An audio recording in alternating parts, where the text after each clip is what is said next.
Liverpool versus Arsenal at Anfield. Here we go again. Now, last time we went over to Liverpool, I think we drew, was it 2-2, I believe, last season? At that point, I think Liverpool had already won the league. Um, but look, Anfield is a very hostile place to go, very similar to Old Trafford. Probably going to be a bit more louder than Old Trafford, I think.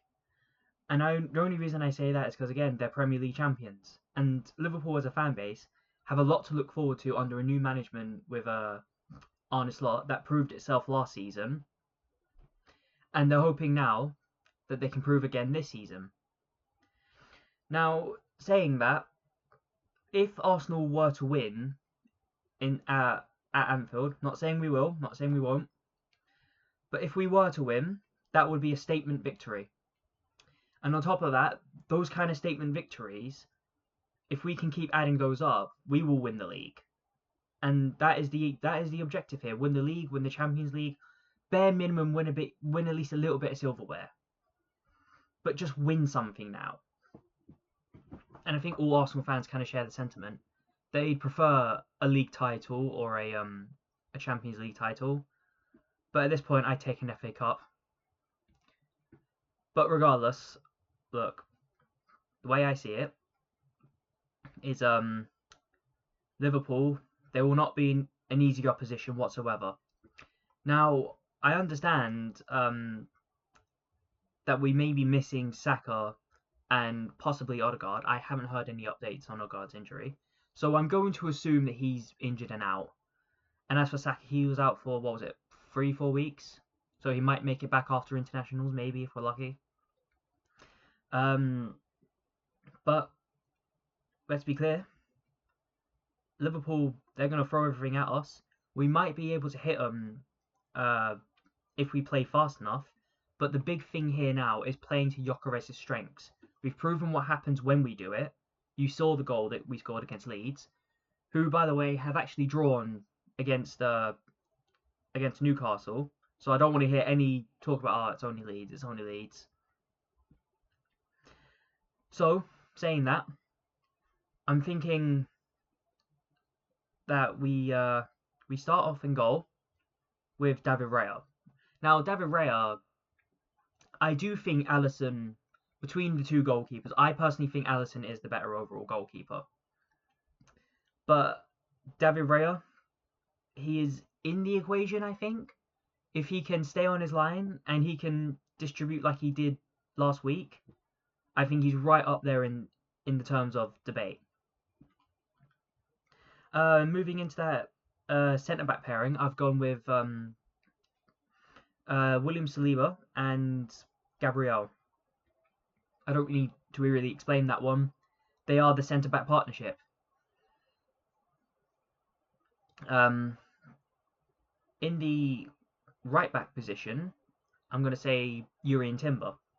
And I think Yuri and Timber, especially in a team against Liverpool, who are known for their aggressive attack, Yuri and Timber will be a pivotal player in our squad.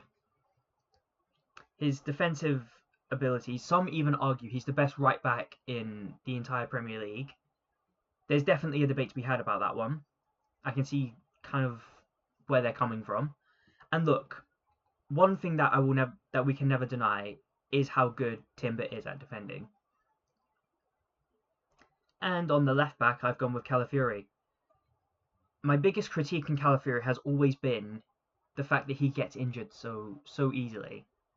Hopefully, if he avoids too much injury this season, hopefully that critique could go away entirely. He might actually learn to stand on his 2 feet. But as it stands, player-wise, ability-wise, he is very good. Very, very strong defensively. But he's also very good at getting the ball, making it go forward. Now, onto the midfield, and I've kind of been debating this one a little bit. But I'll go with the two who I would absolutely start. So, first I'm going to start with Zubimendi. The way that he recovers the ball, the fact that he can hold the ball so perfectly, it's the The way that he gets the ball, and his first thought is go forward. Go forward, make it go forward if you can. If not, don't worry about it. Just release the ball, make sure it's safe. But either way, Zubimendi, he does the quiet work, but it's so important that he does it. He's going to be a massive part of this midfield. And with him, Declan Rice. Now, Declan Rice, I'm hoping to see a little bit of forward from him. Hopefully we can show why Declan Rice is so highly rated. Hopefully we can possibly make him get an assist or a goal, or at least something to contribute to goals. Because that is what we absolutely need to get now. We need to get goals. Now this is the one I've been debating about. Eberechi Eze, do I start him? Do I start someone like Mikel Mourinho? I had to debate this one for a long while. Then this is, of course, again, assuming that Odegaard is injured. If he is injured, I have gone with Eberechi Eze. I know it's his kind of start, and mentality-wise, it will be a bit different on his debut.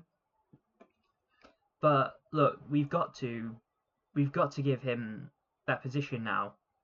I think Mikel Mourinho's decent, but I prefer him on the left, and I think Eze on the right will do absolute bits.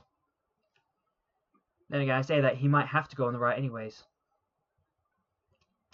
But, or we can instead put Declan Rice and Eze in a central defensive mid, and Eberechi Eze as the main attacking central forward, centre mid. Sorry.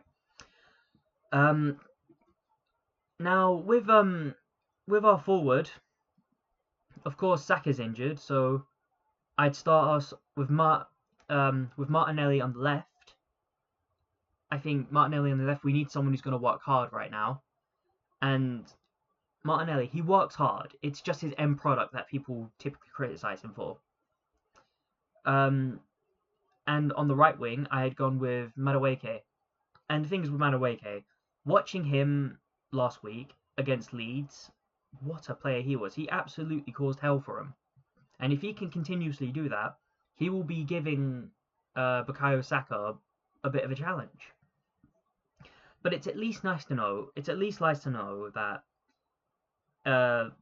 Madueke, who can play on the left and the right, can challenge for those positions. And on top of that, he can come on for Bukayo Saka. We did need someone to come on for him last season, keep in mind. And yes, he is injured now. Thankfully, as we're being said before, it doesn't seem serious. 3 weeks, 4 weeks. So, with a little bit of luck, he might be back after pre-season. After international, sorry. And finally, in the striker position, I've gone with Victor Gyökeres. I don't think there was any real debate about this one. Obviously, Kai Havertz injured. Gabriel Jesus injured. I suppose Mourinho could possibly play in that position, but let's be absolutely honest, we want a natural striker in that position. And Gyökeres is a natural striker. Now, he did score 2 goals, one of which was a penalty, but the other one that everyone's trying to brush off as a tap-in, which I'm not having, by the way. I'm not having. There's nowhere near a tap-in. But hopefully that has raised his confidence enough to score more goals for us. And if it has raised confidence, all the better. Confidence right now will be key, especially in that position. But Victor Gyökeres going to Anfield and scoring a goal is a very tall order. So hopefully, we can see him actually pull out the best that he's got for us.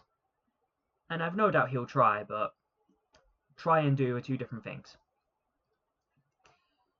I'll also say about him as well, at least bare minimum, we've avoided the 007 jokes. However, we haven't yet gotten through to the class quality just yet. he needs to score more goals in order to have us take a look at him and say he didn't flop whatsoever. I expect at least 20, 25 odd goals, maybe even 30. But that can only really come if we give him the support, and I do think Eberechi may be the one for it. But anyways, let me know what you think down below. Like, share, and comment, and please do subscribe. It really does help out the channel. What are your score predictions? Do let me know. And I'll be seeing you in the match watch along. Goodbye for now.